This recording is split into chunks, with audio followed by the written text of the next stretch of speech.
Thank you so much for joining us here on Cricket Safari. Wasim Akram, Andy Flower, and we have Tom Moody from the Desert Vipers joining us, Director of Cricket. Great to have you with us. Congratulations, getting off to a win against a team that you didn't do too much winning against them last season, the main one being the final. That must feel good to get this win tonight. Yeah, we might as well get it out there. We lost 3 in a row against this side last year. I wasn't going to bring it up, Tom. So, yeah, look, it's a new season. There's a lot of changes within both teams. But still, they were a better team than us last year. So it's nice to certainly beat them because they've had the better of us in the last 12 months. But winning the first game of any tournament, I think, is really important. Just gives you confidence as a group, allows you to settle into the tournament without feeling the pressure of not having points on the board. You've been involved for the whole time. The whole time there's been the DP World ILT20, all 4 seasons now. And when you look at the way things have progressed in your team, you only had 10, 11 months between the season 3 and season 4. What's it been like for you in the preparation? Because I know that's something that the Vipers really pride themselves on, that build up to the tournament. Yeah, it's been very different this time round, purely because the league changed the dynamic around retentions. So the retention of players was limited, where before it was a bit of a free-for-all, and it was really down to your ability to recruit out there in the freelance world, where it was more structured through an auction process. So that made it challenging, because something we've tried to do so far in this journey is try to have that consistency of selection, try to have the same people around so they're familiar with the environment, familiar with their roles. But we were sort of thrown into a bit of a spin because of the change of the process of recruitment, and hopefully that's not going to influence the result this season. But we feel pretty confident. Yeah, Tom, quiet game today. I understand you've won. You must be very relaxed. The team, new combination, like you said. Does that make a difference? Yeah, it does. I think both teams are probably way off their best today. I think we were probably 60-70% to what we potentially could be. So it's nice to still win when you're playing below your best. But I think a lot of it's to do with, new players within the group not knowing each other. There's a number of players that have never played. They've played against each other, but never been in the same team. And I think there's nothing like sort of having that, understanding of how each other go about their business. It's nearly, that someone's going to, go left and you can follow them left instead of you sort of going in different directions. You saw that sometimes in the field as well, just people sort of understanding what their roles were in the field.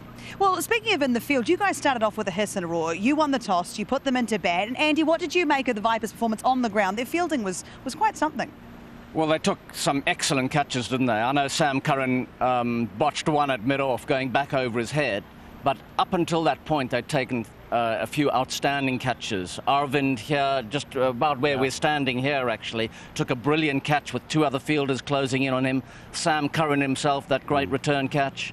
And then Hetty took that tumbling catch out there in the outfield. But what I thought was most impressive was the swing bowling that brought about these chances. I thought the ball swung, and the ball swung probably up until the 6th or 7th over. And this is Arvind taking that brilliant catch with 2 men closing in his eye line. So he obviously called it early. Sam Curran snatched it with his, not his strongest hand, his right hand on this occasion. And obviously we loved that celebration, didn't we? He's an inspirational player. And then Cox went to a brilliant tumbling catch from Hetty a little later. So that's what I was impressed with, their catching and their swing bowling up front, Laura. Yeah, it was fantastic. Tom, when you look at that in the game plan, and something about fielding, I feel like last season particularly, I think all teams, that was an area that they were looking to improve on. To start this way, that's a nice way to get things going. Yeah, absolutely it is. Holding onto your catches. And the other thing is that, this stadium's not the easiest stadium to sort of pick the ball up out of the background.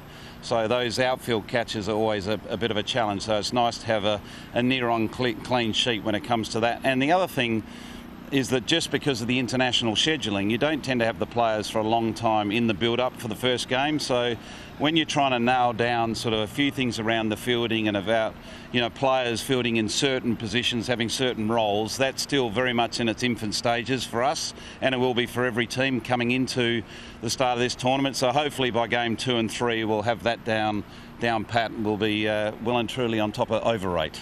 Tell us about one of your local players, Khuzaima, today. 2 for 35 with the ball. A lovely young man. I got a chance to talk to him at the innings break. Seemed very excited to be here, his second season. What's sort of been the messaging for him as he builds in this second season for him? Oh, look, he's been a great find for us. You know, he's clearly a high-quality bowler. You know, he bowls good pace. The message we've been just giving him is just keep it simple and just hit your lengths. He's got a natural length that he bowls, and it's what we would term as a heavy length. And what I mean by that is the ball actually hits the bat really hard. He bowls a good pace too. He's got a good bouncer, so people are very aware of what he's capable of doing. So he's certainly got the tools. And, you know, the sky's the limit for him because he's strong, athletic, he's hungry, and he's exceptionally professional for someone that's come from a background that hasn't had a lot of professional cricket around or cricketers around him. And I think any bowler wants to learn how to bowl on pitches like this, especially when there's a little bit of help. The length you were talking about, the heavy length, the heavy bowls he bowled, Tanveer. And I think he was very consistent today. Got a couple of wickets, like you said, he's got pace. And with that length, doesn't matter how good you are as a batter, you always will be in trouble, especially in this format. Yeah, absolutely. You know, that's his natural length, that sort of 7 to 8 metres. You know, he's going to play a major role for us this year. Well, congratulations. You've got it off to an absolute fly here. You've got the points on the board. Enjoy the rest of the season. We very much appreciate your time coming over here. Pleasure. Thank you, Tom. Good man, Tom Moody. We love Tom Moody. We really do. All right, so what I want to do is ask you about his captain tonight. Curran replacing Lockie Ferguson. We found out quite late in the piece. I'm sure he would have known for maybe a day or so, but he's such a great competitor. And you talked a lot about him in commentary, how much you like the way he goes about it, runs in his family. Tonight, his performance inspiring? I think the Currans are all quite inspiring in the way they go about things. They're hungry to win. They're great competitors. They don't know how to give up, those guys. Because that comes from their dad. It really does, doesn't it? KC, Kevin Curran. I played against him. He played for Northampton. He was a true fighter. He was physically very fit. He was strong as an ox, and he was an all-rounder. He could bat, he could bowl, he was a gun fielder, and he was always at you as an opposition player. So yeah, they learned from their dad, I suppose. I want to ask you about his caught and bowled, because when you, in your follow through, to pick it up, how fast he picked up, the reaction times there was, how hard is this really for those watching at home? It's literally next to impossible when you are in your follow through. Even the slower caught and bowled, because you are running in and the ball is coming towards you, it's double the pace you feel as a bowler. And I think he did an exceptional job there. Look at this, the reaction time. How much was 0.63 seconds. 63 seconds. 0.63 seconds. Incredible. I could do that. No, definitely Easy. not. No, it is quite incredible, and he did a great job in terms of the leadership tonight. But his variation of pace, the way he used it, the way he went about it, is that something that he's been working on, do you think? Yeah, over the last 12 months, I reckon, he's developed this ball, I think he terms it the moon ball, which comes out really slow. Okay. So he's always had reasonable slower balls, but this is something different. It takes the pace completely out of the ball, and the batsman has to do all the hard work against it. So he's not the fastest, but he does swing the ball. He swings it away from left-handers and then can drift it back into their pads. And then he's got these variations, which include that very, very slow moon ball. The moon ball what do you make of it and how it worked tonight? It's a brilliant, incredible delivery to learn, the moon ball. It's so slow, like he said, he explained it beautifully, Andy, that batters have to make, they are in trouble. They have to make that pace and pick that pace, either a slow ball or a very slow ball. And he has learned it is very difficult to bowl, by the way, for a bowler. You have to practice a lot to get that kind of accuracy with the very slow ball. Slow ball and then the very, very slow ball. That's what he has learned. So that's incredible. Tom Moody talked about bowling a heavy length. The paces in general for the Vipers. Tell us about what the game plan was and how well it was executed out here tonight. Well, firstly, they swung the new ball. Yeah. But length is important, as Tom said. It's vitally. You've got to give it a chance to swing. So as you get the ball a little fuller, it starts swinging a little more. And you could see that. Khuzaima was a really good example of it, actually. I mean, look at that 6 to 8 meters. It's 51%. And that's the heavy length we talk about. Yeah. And if you compare it with Naseem Shah, when he bowled, he's a premier fast bowler from his country in world cricket. We all know that. But I want to see attitude from him, being a 24 years old, packed stadium, first game, you making you debut. It's your debut. You need to impress people. You can't just run in and bowl just slow off breaks with the new ball when the wicket is helping you. That's what frustrates me, Andy, at times in this format especially, where they bowl the slow ball for the sake of bowling a slow ball. Yeah. Especially if you are defending a low total and I'm the bowler, my job is to get wickets. I'm not going to get wickets with slow balls. I absolutely agree with you. In those conditions, Yeah, you didn't need to bowl many slow balls at all. at all. And in fact, the first one that Sam Curran bowled, I think he got hit for 6 by Andries Gous, great pull shot. And I don't think it was required at that time.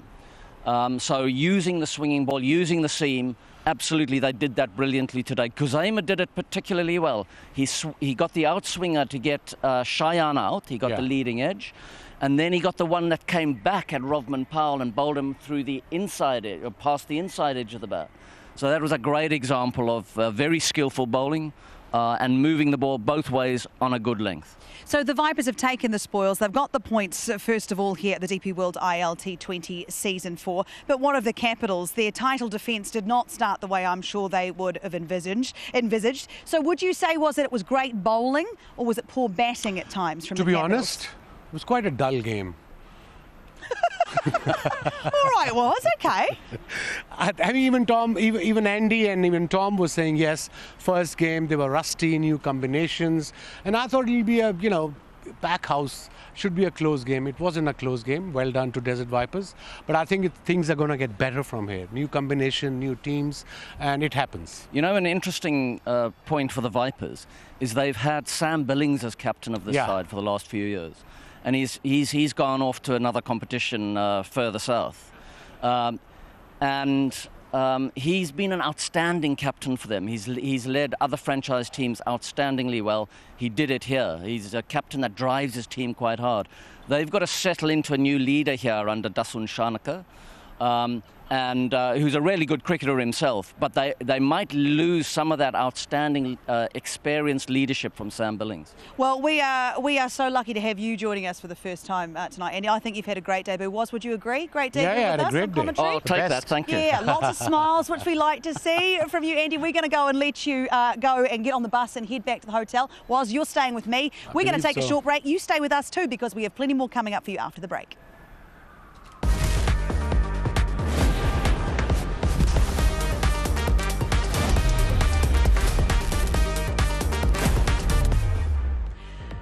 Welcome back to Cricket Safari, and Dubai International Cricket Stadium kicked off the DP World ILT20 Season 4. And speaking of kicking off, it was the Desert Vipers who won by 4 wickets against the defending champs, the Capitals.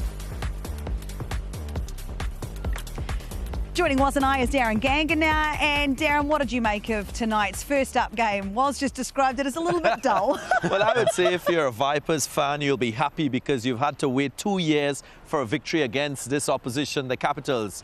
On the other side, the Capitals fans may be saying, listen, last season we won 1 game from the first 4 matches and we went on to win the title. So we're not too worried because this is a team that could rebound. But I think it's the way the Vipers set the game up in the first 6 overs with the ball. They picked up 3 wickets. They contained run scoring. Was you spoke about the impact of attacking the power play with the bat. So the Capitals didn't do that and they never recovered. But credit must be given to the Capitals in the way they bowled as well, because you look at what the Vipers scored in the middle phase, they scored less than what the Capitals scored, 64 against 70. So it just wasn't enough runs batting first for the Capitals, and it's an area of their game they'll have to lift if they are to get and secure wins to qualify. If we were looking at positives for the Capitals, would it be the bowling up front, would you think was? Yeah, I think so. It's early days in this tournament, like Tom explained beautifully. New teams, new combination, new captains, in fact. And it'll take a couple of games, everybody to settle in, get comfortable. But again, you can learn from your mistakes, but Capital did. I think they lost the game in first 6 to 7 overs. They lost wickets as well. And they played some okay. As a batter, if Darren is here, he can explain. If even in T20 format, if it's seaming around, there's no point playing shots. You probably will hit 1 boundary and then you'll get out. You try to see off that particular session, 2 over spell, and then have wickets in hand and get to at least 165, 160. That's a defendable total. In the end, they came back a little bit, but game was over by then. Well, Andries Gous did a very good job. In fact, earned the player of the match performance with the bat. What did you make of his third ILT20 half century? He's been here a while now. He batted beautifully. Yeah, and he got support and fuel from his partner at the other end. Khuzaima played a very good supporting role for them to put on 50. So oftentimes when you're batting as an opener and you have a partner who's taking the attack to the opposition bowlers, it makes life easier for you. But what he did very well is he aimed to play square off the wicket. He was not trying to hit down the ground. He sort of predicted what lengths the Capital bowlers were going to bowl. They were pretty much short of a good length, and it allowed him to score a lot of the runs square off the wicket. He picked his opportunities down the ground. So for him, he looked like he was in good nick. So form is always very important in T20 cricket as a batter. And they knew that that target was a below par target. So that was the added psychological confidence that they had. And if you compare the lengths of the bowlers, we just showed the Hawkeye of, I think, Desert Vipers. 51% was between 6 and 8 meters. We talk about back of the length, heavy length, that's where they did. I don't know what they did, but their length was all over the place.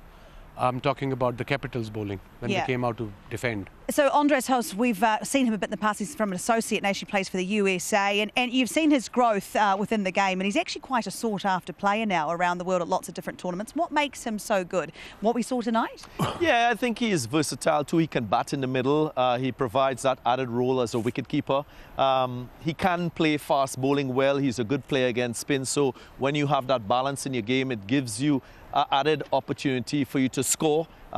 It's easier to bat at the top of the innings, especially when the ball is coming onto the bat, and especially when you're chasing here at the Dubai International Stadium. We've seen teams be more successful chasing as against batting first. So all the conditions played right for him, and he seized this moment to secure his third half century in this tournament. He's done a great job. What were you doing down there? We're just checking for dew? I was checking the dew factor. Maybe it's early days, but eventually the dew will play a role, and hence, like Darren said, that's why teams like to chase here than to defend. I want to talk about the Capitals and some bright sparks for them. Salam Keel, we've talked about him in previous tournaments. What did you like about his performance with the ball today? I just like the way he bowls. He's a mystery bowler. You need one or two at least. Two ideally in playing 11, but if you don't have two, he's got 2 wickets, and that's, I think, third year as well in this ILT20 in season 4.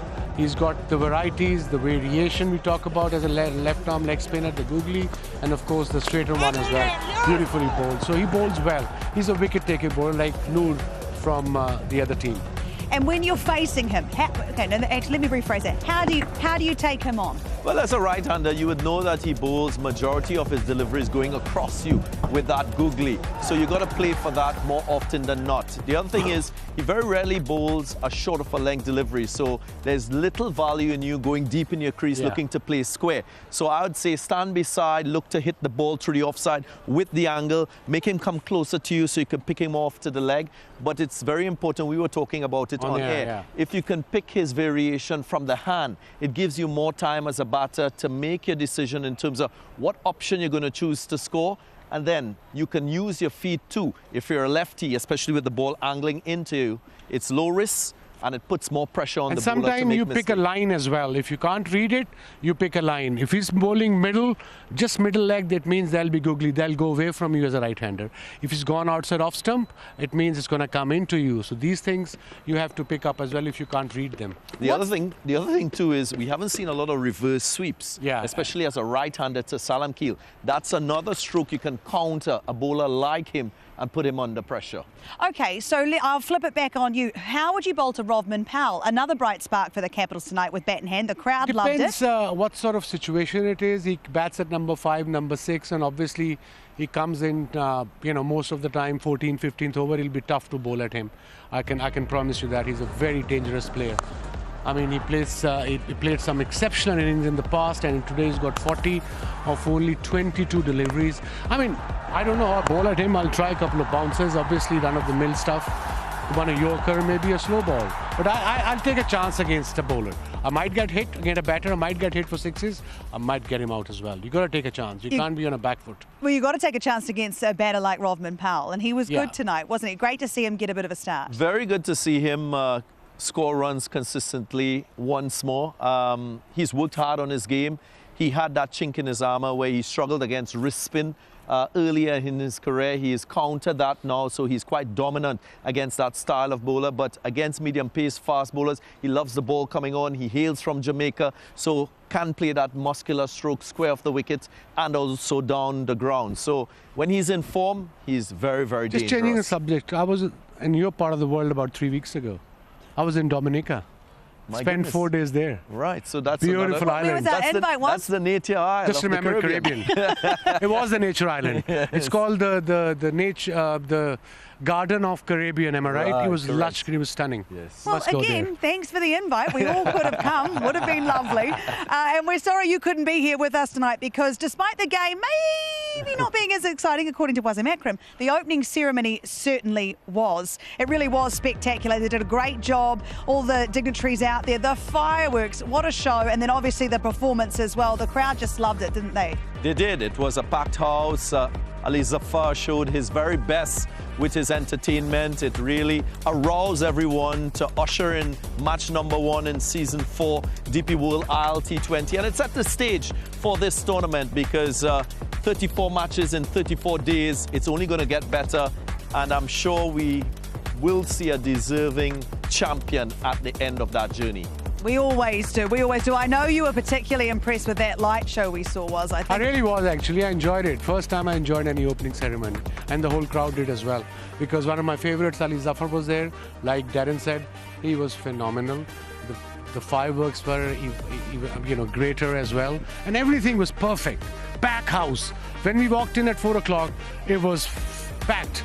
I was shocked. I said, what's going on? It was incredible. What a start. I tell you what's going on. It's the DP World ILT20 and it is season 4 and it is just getting started. We've got another game for you tomorrow. It's the Sharjah Warriors taking on ADKR. Dinesh Karthik we're going to see in action in this tournament, and he brings such a wealth of knowledge and experience in this format, doesn't he, Darren? Yeah, he spends more time in the commentary box, but he's still very capable out Do in the not middle. ask me any question about this. But yeah, with his dual role, maybe as a wicketkeeper, as an impact player, a player who can really take on the last 5 overs, that's the role he played for RCB. So I'm keen to see how he goes and what's his form like. Yeah, absolutely. And ADKR, they're an interesting one, but this season, Jason Holder is leading. Could it be their season? Yeah, I hope so. They've got a good side. They didn't do well in the last 3 seasons. I hope this is the season for the Knight Riders. I'm all for them. I know you love the Knight Riders. All right. Thank you so much for joining us here. Game 1 of season 4, the DP World ILT20. It is done. It is dusted. And we are on. We are just getting started. We'll see you tomorrow for more action.